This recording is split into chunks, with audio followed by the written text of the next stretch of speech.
Aquesta que veiem i escoltam és l'eufòria que es va desfermar ahir vespre a la coneguda Font de les Tortugues de Palma. Milers d'aficionats varen sortir als carrers palmesans per celebrar la victòria en semifinals del Mundial d'Espanya contra Alemanya per 1-0, obra del barcelonista Carles Puyol.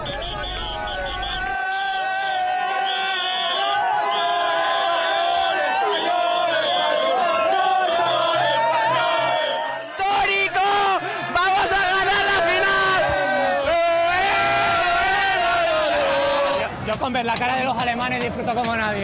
En Puyol té uns ous molt grossos, més grossos que el cap. El duel entre Espanya i Alemanya es va viure amb intensitat no tan sols a Palma, sinó a tota l'illa. I més i especialment aquelles zones on el turisme és monopoli del turisme alemany. Llocs com, per exemple, Cala Ratjada. Allà els que varen somriure al final van ser els nadius.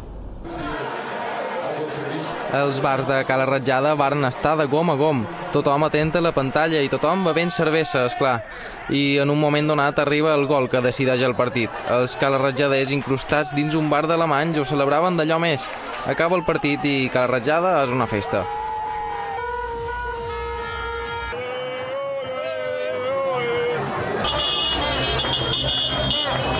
Els alemanys se van agafar en línies generals força bé. Uns felicitaven els rivals, d'altres simplement desapareixien en silenci. I n'hi havia que de tanta cervesa que duien damunt no sabien què feien, com intentar robar una bandera espanyola. Falla. Ho torna a intentar. Morta un altre pic. Tant li és, mentre hi hagi cervesa hi ha celebració per un alemany. Els habitants de Cala Ratjada tenen altres motius de celebracions. Espanya jugarà a la final del Mundial.